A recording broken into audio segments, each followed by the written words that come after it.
Alright, men, this is our situation. We are hunkered down. The enemy is upon us. The Tyranids are coming. There's only one thing that we can do. Hold our ground, steady our aim, and listen to the podcast Chaos Divided with Blushing Noise Marine and Nurgle Snurgle. And if that is not motivating enough, the end of my bolter will be. Now, take aim and fire!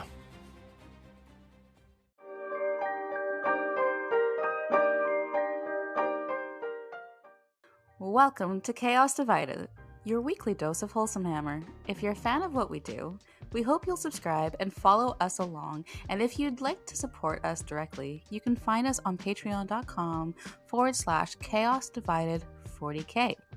This week, we're asking the question, how is list building working for 10th? And the quote of the week is, we determine the guilty. We decide the punishment. And it's from the Codex. Oh, you just told me, and I'm like, I'm gonna. Okay, let me try it. Let me see if I can get it. Arbites. There you go. Oh yes, the commandments of the justice. And what is the Codex Arbites? So the Arbites are the police of the Imperium, basically. Oh, they have police? What? Yeah. This is the first time I've ever seen this word before. Yeah, so the actually they have a kill team now. You remember the one with the dog? Oh, that the came out SWAT-looking recently? guys. Yeah, those are the Arbites. Oh. So they are okay. one part FBI, one part Judge Dredd, one part brutal police force. And who are they policing? Everyone except important people. So the vast majority of humanity. Interesting. Yeah.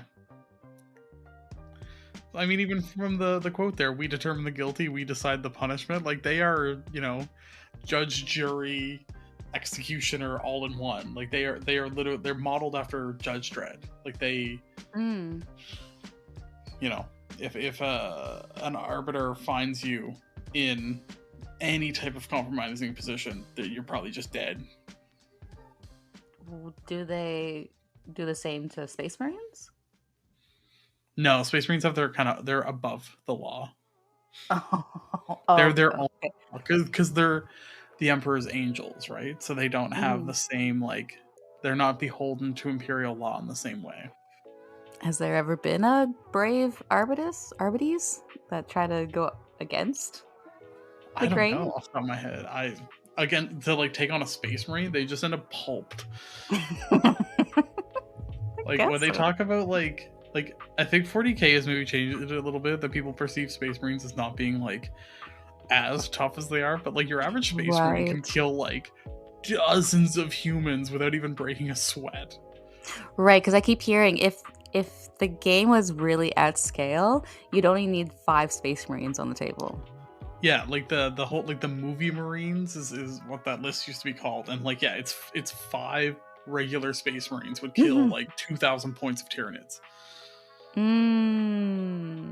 Because that's the equivalent. When they show even the Leviathan, those cinematics, it takes a giant corn Tyranid to kill a Space Marine. A Gaunt isn't running up and then pew-pewing their way, or scribbling at the power armor. Yeah. Okay. How you wouldn't really be able to make stats for that, would you? For just 5 Space Marine in your army? Well, just picture them more as knights, with that type of a stat block. Just not the same footprint. Yeah, it's just tiny little Space Marines. Even think of a bolter is almost the size of a fully grown adult. So the slugs it shoots, we think of them as this AP0 strength 4. Okay, so whoa, we're gonna go a little bit back. A bolter is the size of a human? Yeah, the whole gun is huge. My scale is so off in my head when it comes to Warhammer. Like 4 feet long. They're rocket propelled grenades basically is what it fires. So like if you get shot with a bolter, there's not really anything left of you. Why are they so weak in the game? Because in order to balance the game, they have to be. But that's why like when you think of like when they show like a Space Marine with like a bolt pistol, like, and they shoot a human at close range, like there's just kind of like a bunch of meat paste left. Okay. Actually, a good game that kind of shows it's still a little off.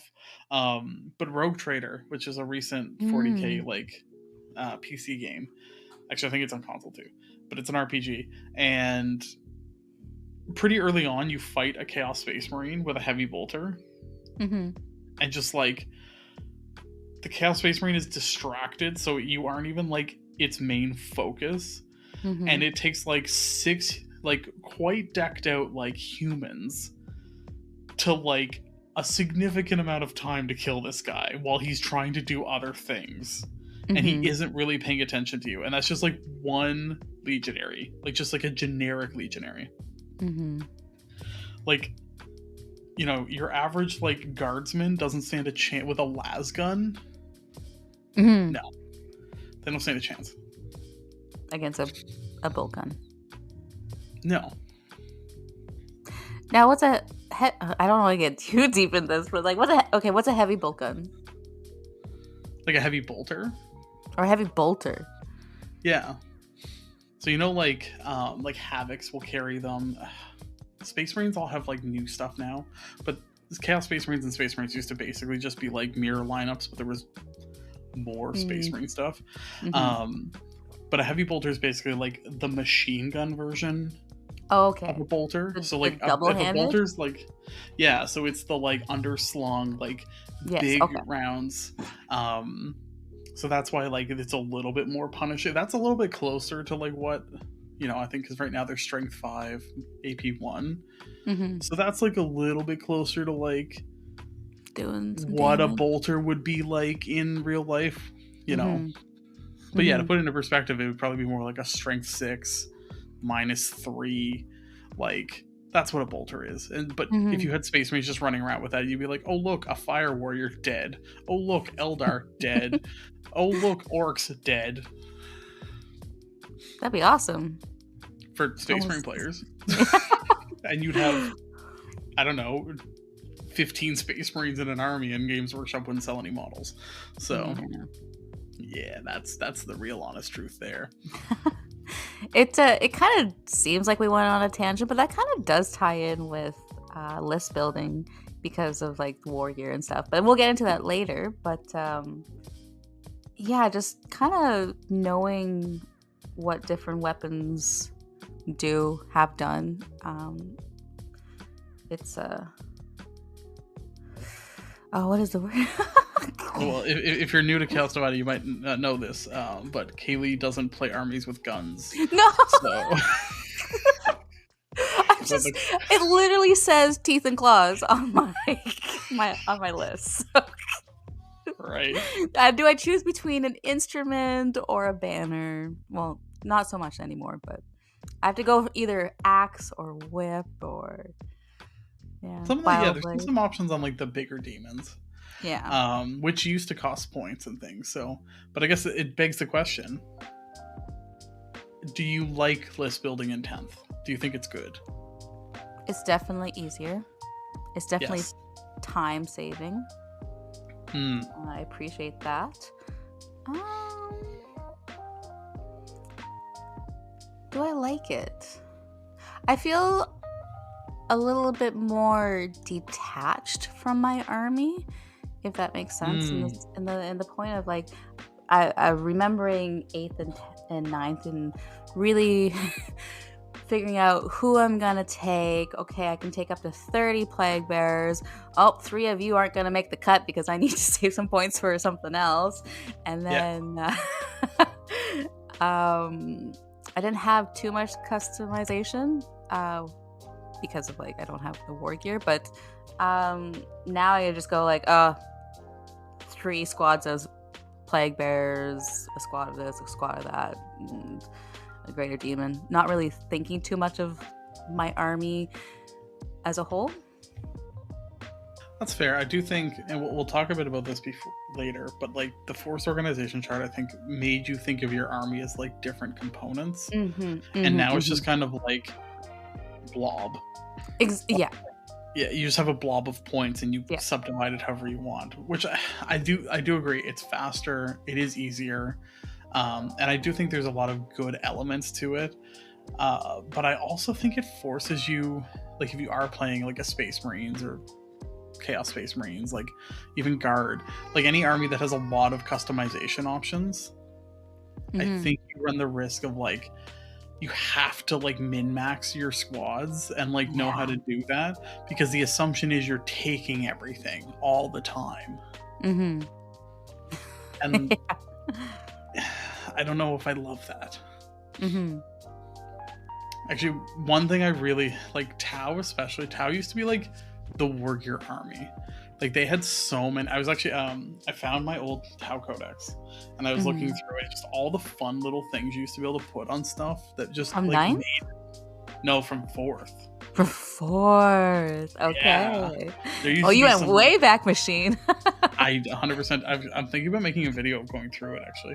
You know, you're not wrong, because like I'm even interested to go back to 8th and just kind of like play a little game just for fun, like just a little game. Yeah, I never played 8th actually. I'd be curious. Oh, we should play 8th. There we go. That could be fun actually. Yeah. I did say at some point we should try and play 5th too. 5th is it's a weird edition. It's like before old Warhammer got like really broken. But yeah, like there used to just be so much little stuff, and now it's like I think Tau they have like there's like a battle suit war gear and then like a weapon war gear, and like that those are your options. Whereas like that represents like 7 different things in like older Warhammer that all meant something very different. Yeah. And when you're choosing it, you're thinking of your army.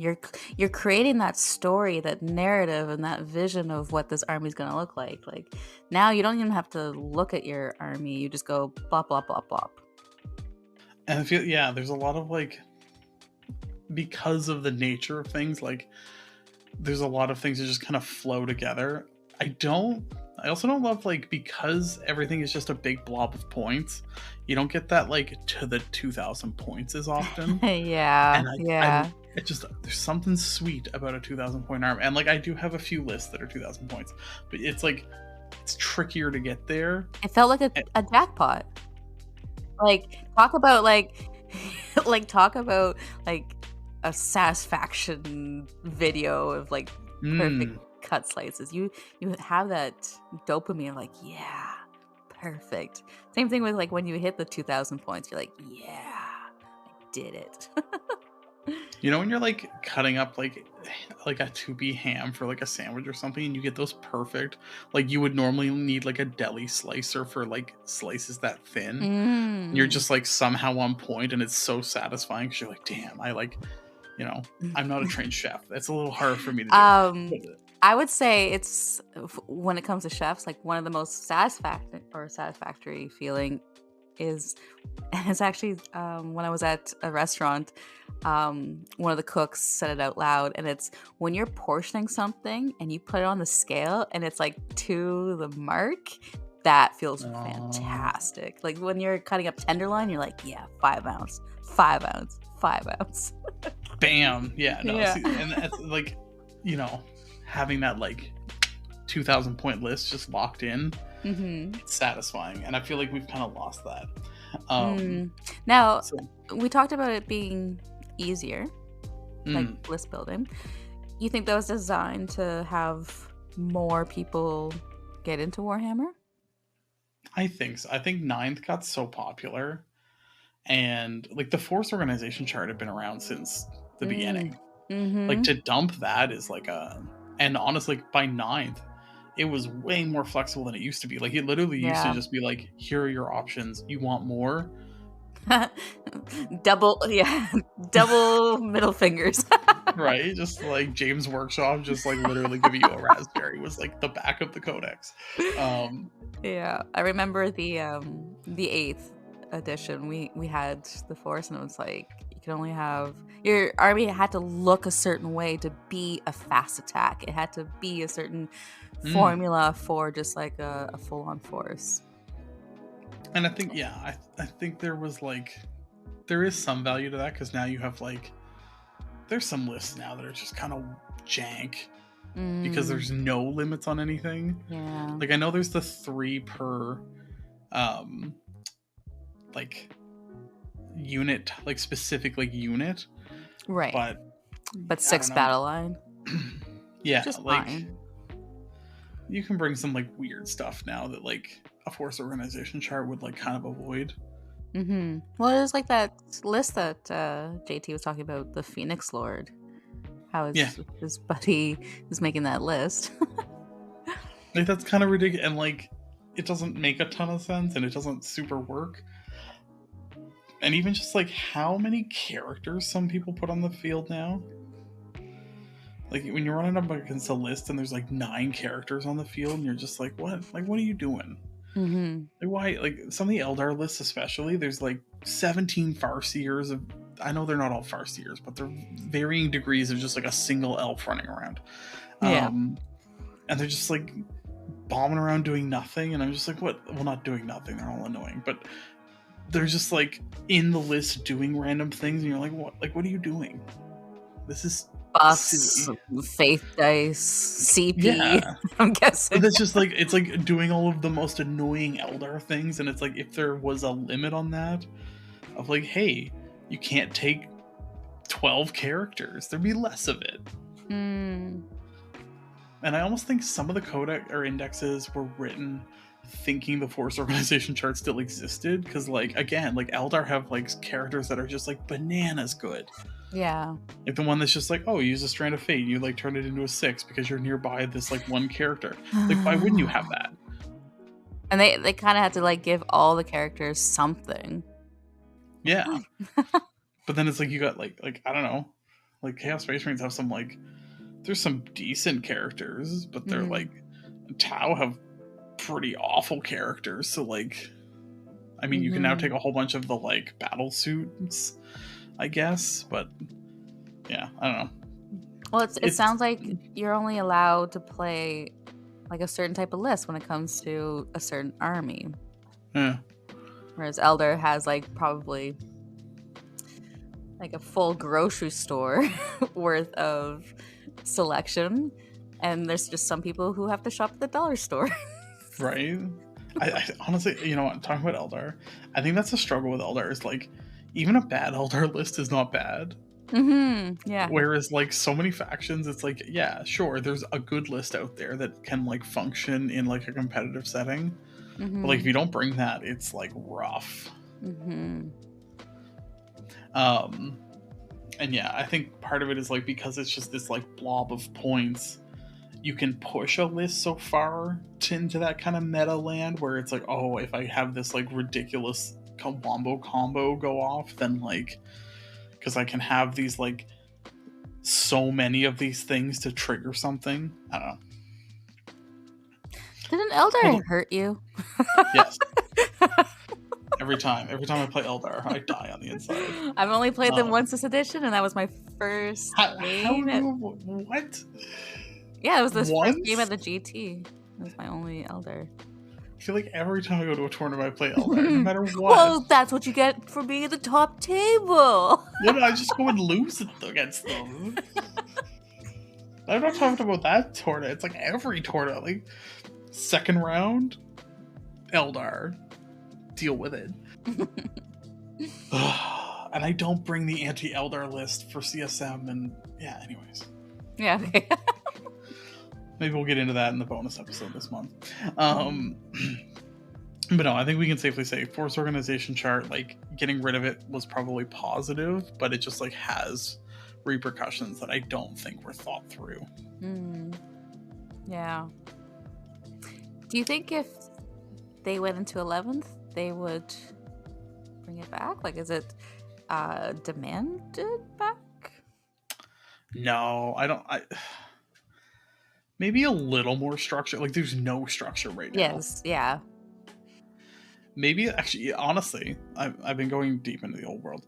There's some stuff in there that I kind of like about that. Maybe like an 11th, like there's you can only have so many of these per so many points. You can only have like so much of your army be characters. You can have like, and it's still quite free. It's definitely not to the extent of like a force organization chart, but it does put like some limitations on things, and I think there's maybe there's a happy medium in there of like, okay, you can't just do like oops all demon princes.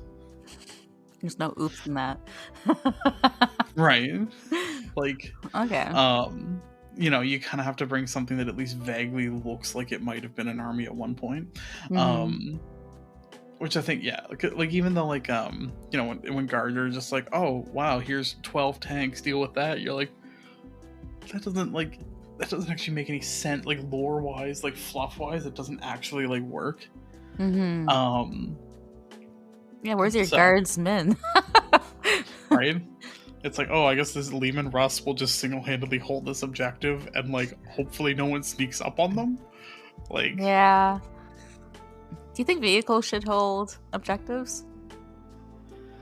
I think they should be like low OC. Oh yes. Because you think about like at least like a one, because like there's probably just one driver. Well, it's even just like, okay, so even if you're like, think about it as like, okay, we're holding this key position, and like all it takes is like literally one guy to like hop on top of the tank and throw a grenade inside and kill everyone inside. Yeah. Like that's not really like a well-held position, because you like tanks also just like sit in the open. They're super like, vulnerable. All over the objectives, be like, haha, you can only fit one of your models, but I got this tank on here. Yeah, well, and that's where you get into like the movement shenanigans. Yeah.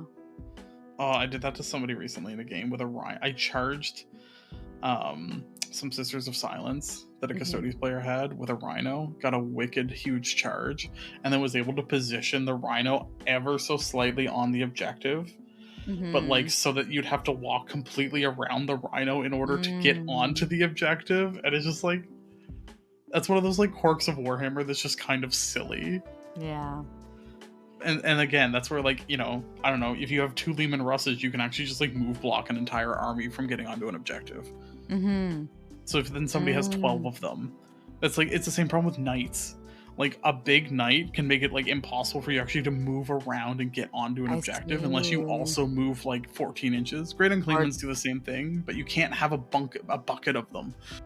I think the Great Unclean ones are a little bit harder because they have the perfectly round base, whereas like the knights are a little bit more oval. No, but even like you can only at most have 4 if you were to take Rodicus and 3 Great Unclean ones.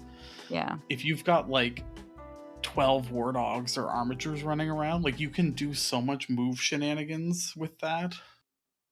Could I not take 8 Great Unclean ones? Well, there's only one data sheet, isn't there? There's Rodicus, who's an epic hero. No, I can take 5. Is there another one? There's a Forge World one. Did they I thought they got rid of the Forge World demons. Was that... I thought that got redacted. Maybe not. I don't know. I didn't pay enough attention to demons. They don't have a... Oh, yeah, they don't have an armor. Imperial armor index. I'm pretty sure that... Yeah, that's probably gone then. I could trust GW to take that away from me, so yeah, I'm not gonna argue that. I remember when they were yes, 4 Great Unclean ones. Damn it. They were like, oh, here's the Imperial Armor Index. It's like early on in 10th, and there just wasn't a Chaos section. Like every faction except Chaos just like got at least some data sheets, and they're like, no, you don't need those. We sell models too, guys. Like, no, those are Age of Sigmar now. And you're like, oh, great, thank you. Oh yeah, okay. Right. Do you think people are gonna just forget about Age of Sigmar when Old World comes? Okay, so Tanya, just to be clear, because I got a message from Tanya last time we talked about Age of Sigmar versus Old World. I don't think Age of Sigmar is going to die. I do think Old World is maybe proving more popular than Games Workshop thought. And I think, if you had asked me a few months ago, I'd be like, oh yeah, Old World will be this kind of like niche, like the Horus Heresy. And like, especially some region, like around here, like there is no Age of Sigmar scene. Like there's a very small one. There is a pretty big bubbling, like Old World scene, like forming very fast. And I think like, I think that's gonna repeat, and seeing some of the content creators jump into Old World and like with like energy, like they are stoked, and like if that's a sign of like how much like excitement there is for Old World. And I think like that big Old World launch they did at Warhammer World was like the biggest event GW has ever done. Yeah, it's like the best attended event. Like there's a lot of excitement for it. So I don't think Sigmar is going to go away. Do I see Old World being maybe equivalent or like kind of fight for supremacy? Yes. And I didn't think that was going to happen. Oh, interesting. Okay. Yeah, like I bought some models for Old World. That's my next project. I had a feeling Old World will kind of take over. Not kill Age of Sigmar. I don't think, I think you're absolutely right. I think it's gonna go 40k, then Old World, then Age. Yeah. And then Kill Team and all the rest of them. Yeah, whereas I thought it would kind of settle in near where like Horus Heresy is, but I don't think so anymore. Like I think you're right. I think it's gonna be 40k Old World, then Sigmar as far as like overall popularity. Like talking 2 or 3 years from now, I think that's how it'll shake out. I think it is the exact fantasy models that people want. Like people want their mummies kind of thing, and their Skaven. And even just talking about the popularity of D&D, like the Warhammer Fantasy Battle models are so much easier to transfer into a D&D miniature. So even if you're just like a D&D player who wants a bunch of skeletons, go grab a Tomb King box. Yes. Or you want, you're doing a campaign through the mountains, you want to have some dwarves, like you can spend probably the same amount or more for a bunch of like kind of crappy D&D dwarves. Or when dwarves come out, get some of the the redone sculpts. Like you want a knight, give me a Bretonnian over anything Wizards of the Coast has put out. Like the Bretonnians are gorgeous. Like hands down. Like if you're just a hobbyist and you're like not on the like wargaming side of it, you're just purely like, I want some fantasy miniatures. Sigmar does not have that same broad appeal. They're quite specific to the army faction, whereas this you can get an army that can be standalone, and then reused for other things. We're not sponsored by Old World at all. So, this is just no, but I think to bring it back to like list building, I do think there's some good things happening with Old World, and I think I think some of the things they did with 10th also are what they're doing with Old World. So there is like a similar detachment type system. Okay. Rather than just like straight factions and sub factions, which is like what there used to be. So I definitely think Games Workshop is like experimenting across games and bringing things across more than people think they are. Which actually, talking about detachments versus sub factions, how do you feel about that? Because you used to have a Nurgle faction, sub faction, and now don't. Yeah. How do you feel about the detachment system?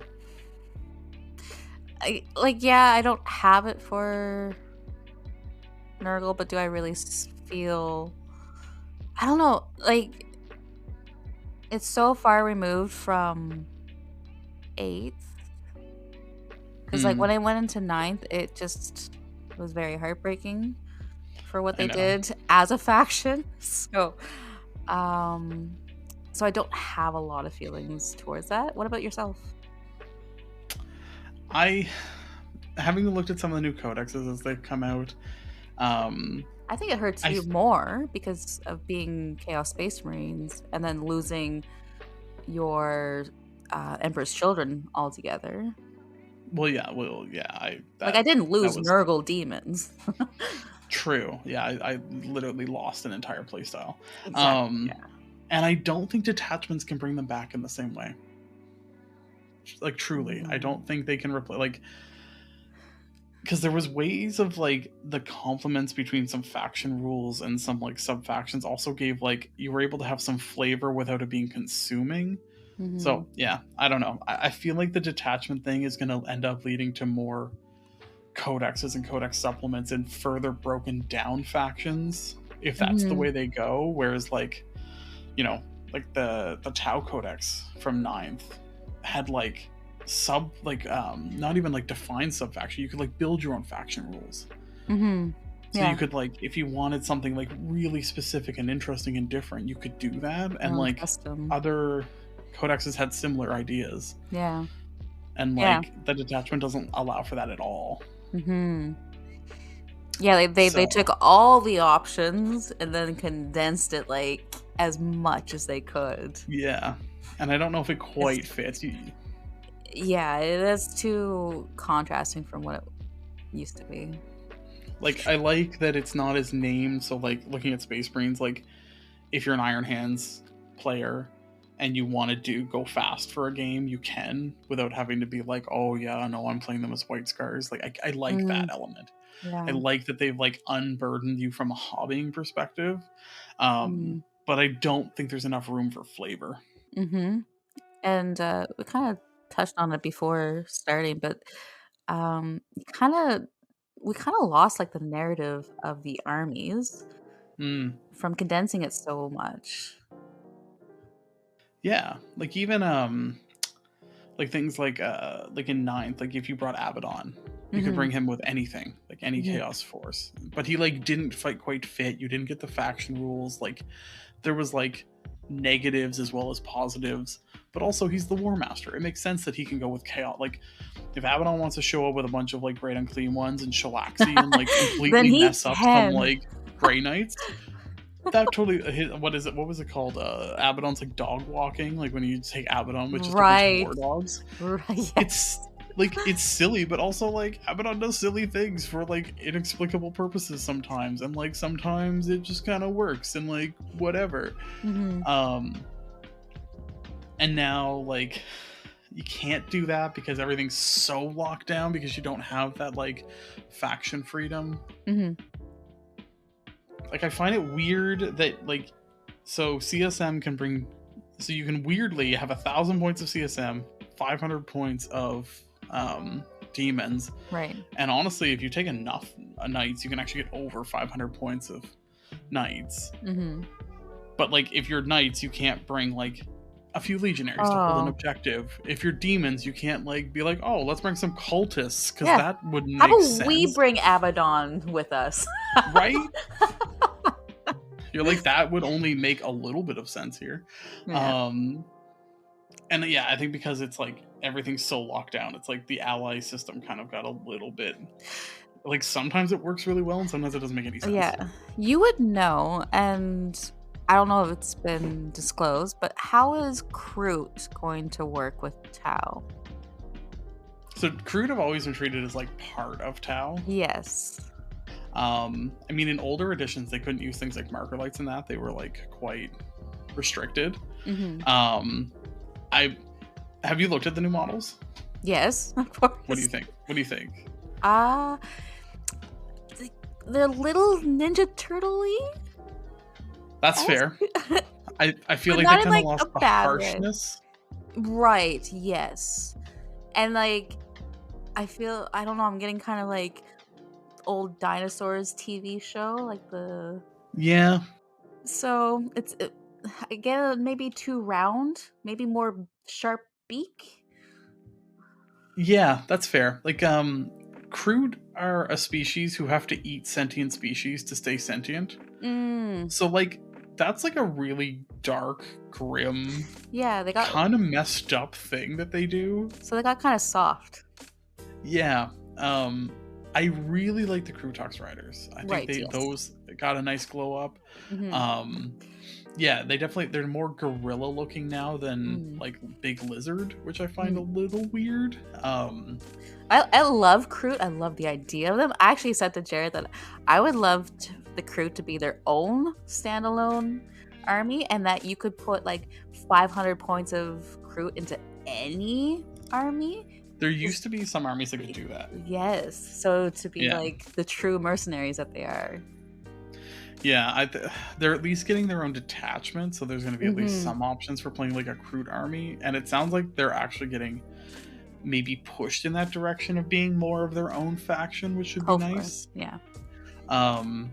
Because this is apparently only half the releases for Kroot. There's another half still to be shown. It's so much to just like, and then just to be in like a Tau Codex just seems kind of strange to me, at least. Yeah, I mean, they are part of the Empire, so they're kind of like right, but they're also a lot of Kroot. Like, not every Kroot is a Tau Empire person, so. Yeah, I think it should always be that like Tau can bring Kroot, but yeah, it'd be nice to see that Kroot don't have to bring Tau. Imagine Chaos Space Marines with Kroot. Oh, that'd be so much fun. Wicked. I can see that working too. I can see like, I feel like Tzeentch and Kroot are kind of like, they got similar vibes going on. They would get along. Yeah. They're like, wow, you're kind of weird, do weird stuff. And they're like, you too. Let's be weird together. Let's go. let's just share our weirds. You got a beak? I got a beak. They're like, hey, Tzeentch, can you give me feathers? I want to fly. He's like, I got you, bro. Yeah. Some like flying Kroot. They're like, screw you, Vespids. I can fly now. Imagine now I'm actually a chicken. Hilarious. That'd be, you know what? You kind of like, if you were a Tzeentch, you kind of like, maybe there's like a special rule. If you add Kroot, you get like, because they've probably been eaten like your type of scent, or like your whatever your army, like they'll eat up the dead pieces, so they start to become part of your army, and then they become more Tzeentch. Or actually, you know what is going to be terrifying though? One of the Krootox riders, there's like the melee one. Tau are going to have a melee, like fast melee unit. That's going to shake up some like playstyles. You guys aren't going to be used to it. Be like, so combat, what's pile in?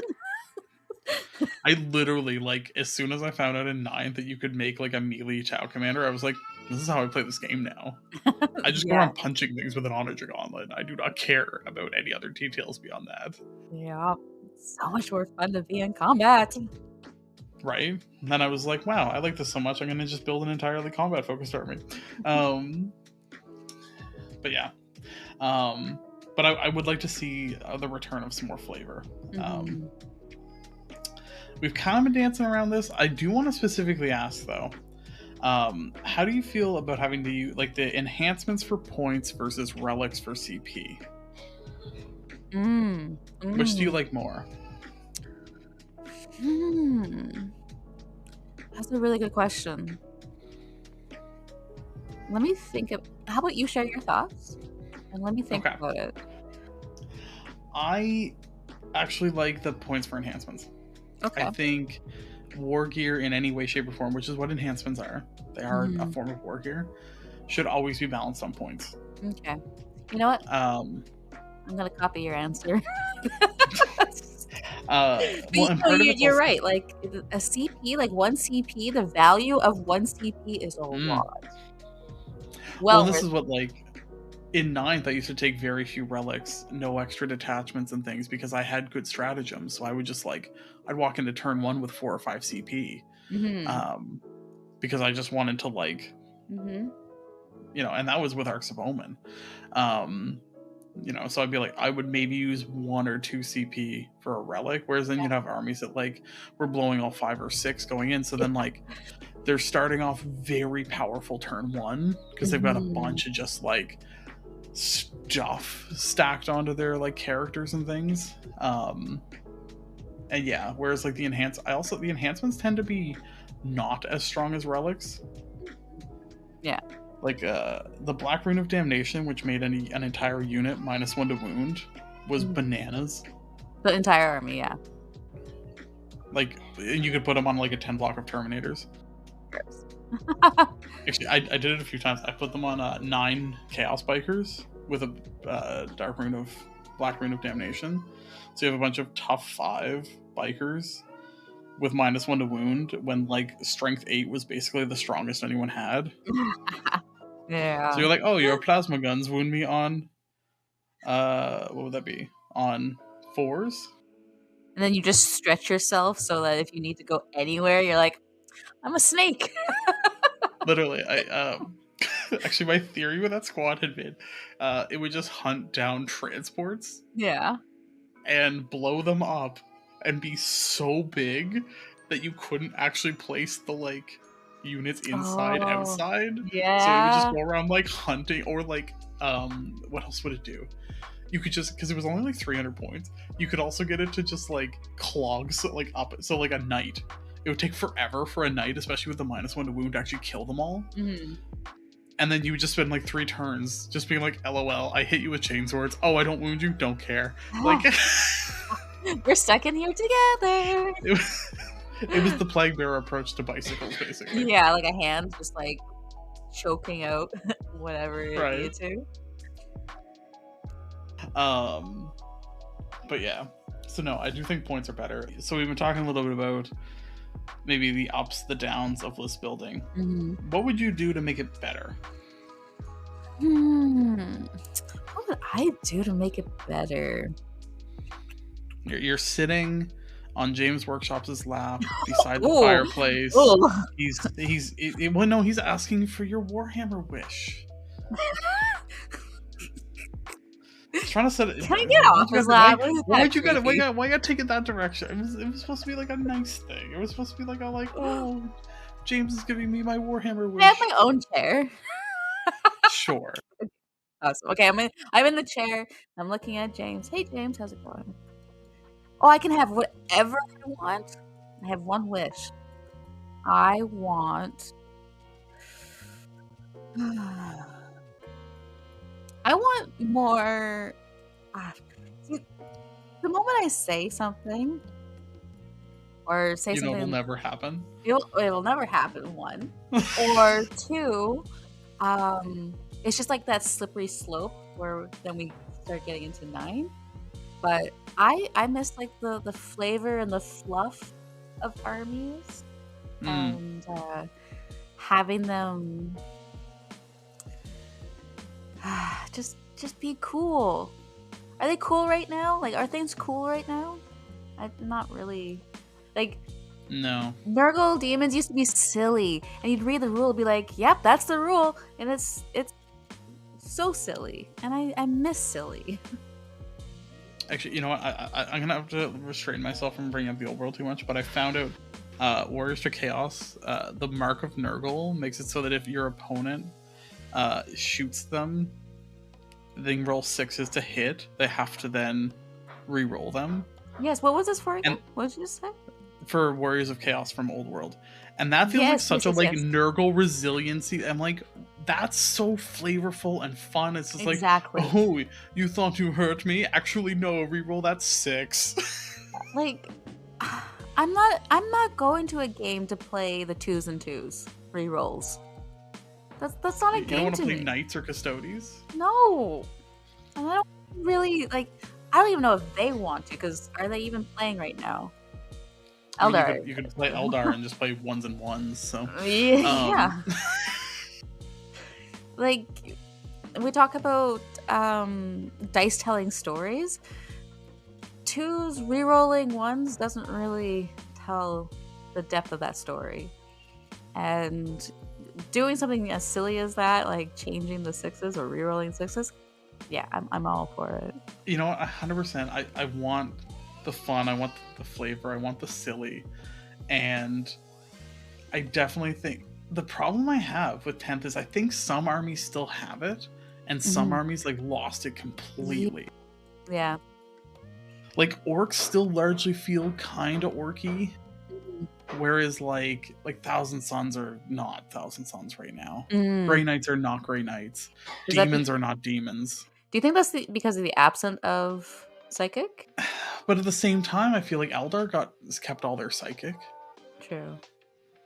So like I feel like there was ways of doing it. Like I think Thousand Suns got better off than Grey Knights did. Grey Knights really lost the like psychic shenanigans. They just got a bunch of weird shenanigans. And I'm trying to think of like Guard still feels very guardy, but doesn't have as much of the like fun parts of it. Space Marines are obviously Space Marines. I find Tau lost a lot of the like flavor.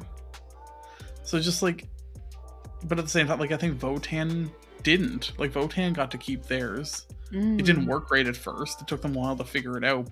Well, that was a point reduction. Yeah. Like Death Guard I think is very flavorful right now. Are they resilient? If there's enough of you, then sure. Yeah. No, but like the plagues and stuff, I feel like they got there. They got there where it's with like that data slate, yeah. World leaders are very flavorful. Yeah, they're in your face regardless. So yeah. But that's what they're supposed to do. Exactly, yeah. And this is like, so I think there's some factions that did, and I feel like it's just like the way they have it set up right now with the detachments, it either really works well or it doesn't work at all. And I don't know if that's a like learning curve and it could be fixed. And I guess it's just, I don't know. I don't know how you would fix it. I want more flavor. I want when you play Tau, you feel like you are skittish little blue people that never want to get into combat and stand 25 miles away and just shoot away. And like, and they just run around screaming. Like, that's what Tau are supposed to be. And like, now they're just like weird shenanigans with stealth fields for some reason. Same with like, CSM are just like non-functional right now as far as like a flavor standpoint. They're just kind of like blob of Chosen running around killing things. Exactly. Like I want to play against Iron Warriors or White Scars or Salamanders, or I don't want the choice of just Space Marines or Chaos Space Marines. I will say the Dark Pack's killing your own units. That I kind of enjoy. I do like the give and take there because it's silly. Yes, like. I'll tell this story. I played Eldar a while back, and I was trying to kill the Incarn, and shot everything into the Incarn, and then was going to charge them with Chosen and I was like, I take no risks with the Incarn. When you lock down the Incarn, you take no chances. Fired a Chaos Predator with 3 wounds left at the Incarn. Did a Dark Pact because I was like, I'm not going to fail it. And even if I do, what are the odds I'm going to roll a 5 or a 6? Which was on the other side of the board from the Incarn. This is the last thing I shot with. And shot my last cannons at the Incarn. Did no wounds, because of course. Of course not. Failed the Dark Pact. Rolled the 6. Blew up the tank. And then the Incarn zooped over to where the tank was. And I couldn't make any charges against it. Sounds about right. It's very silly. No wonder you're coming with Eldar gross flavor in your mouth. Spit on the Eldar. You know what? It's a funny story, and it's that it is flavorful. But in the moment, it was a little saltier than I wanted it to be. I was like, how did that like? Well, I blew myself up. How do you get to move? Come on. I got to see maybe a redemption against the Incarn. I was watching a little bit of the LVO of War Games Live, and I watched the moment live when the Necrons player that won LVO, he was up against an Eldar faction, and the Incarn was in combat with the Monolith, and I think the Monolith had like 2 wounds left or something, and the guy had to roll 2 dices to save for the Monolith. Roll 2 6s. Amazing. And the Monolith survived and took the game. Good.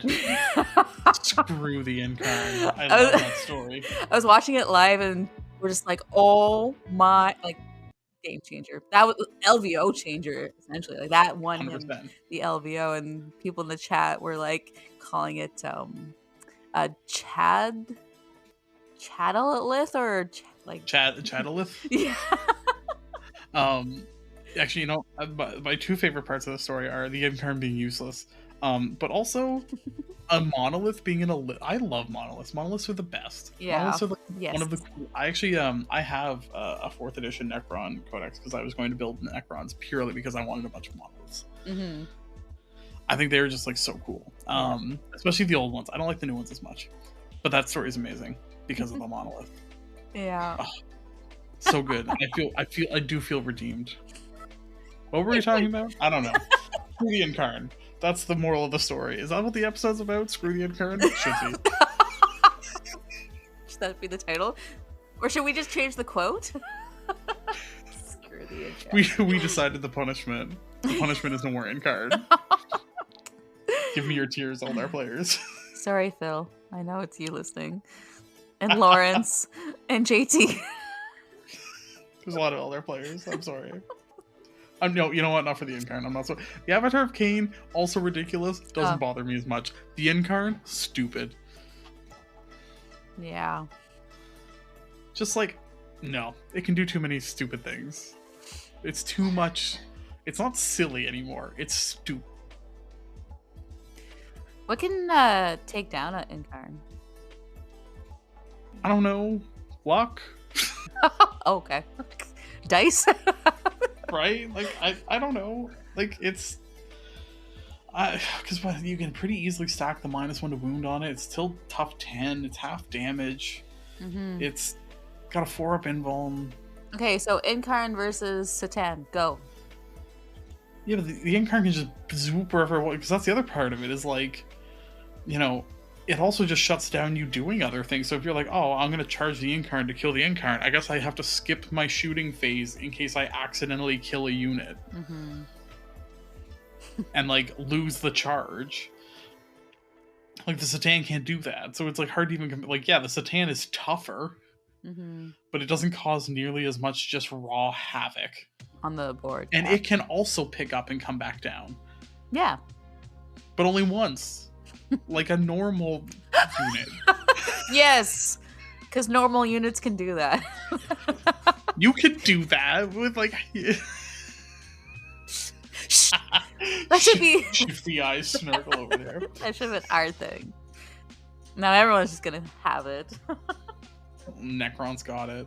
Yeah. Grey Knights have it. Yeah. You know Thousand Sons are gonna get it when they get their codex. Why don't they just give it to everybody? Like... Yeah, just make it meaningless. Yeah. Give it to Guardsmen. Yeah. I mean, you just kill them and they come back. That's very similar. Yeah. Ew. What? Why? I mean, a 20 block of Guardsmen is more resilient than Plague Bearers now because they don't ever die. And on that exciting and happy note, any other last thoughts? This was a hot take episode. Laura, we're full of hot takes. Our heads are so big, full of hot takes. Are we full of hot air? Are we hot air? Yeah, balloons? that's right. You know what? Honestly, I feel like we haven't had a good like yelling at the. I feel like JT right now. We're just like yelling at clouds. Yeah. You know what? We're yelling at the warp. I feel better. Aren't we the warp yelling at reality? Oh yes, reality. Screw your material existence. Well, on that fun note, thank you for joining us. Don't forget to subscribe to Chaos Divided wherever you're listening from, and you can find us on Instagram and YouTube at Chaos Divided 40K. If you're a fan of us and want to join our growing Wholesome Hammer community, you can find us at patreon.com/Chaos Divided 40K and support the show. And if you'd like to connect with us directly, you can find us at Nurgle_Snurgle and at Blushing Noise Marine on Instagram and YouTube. And until next time, bye-bye. Bye-bye. Oh, ciao for now.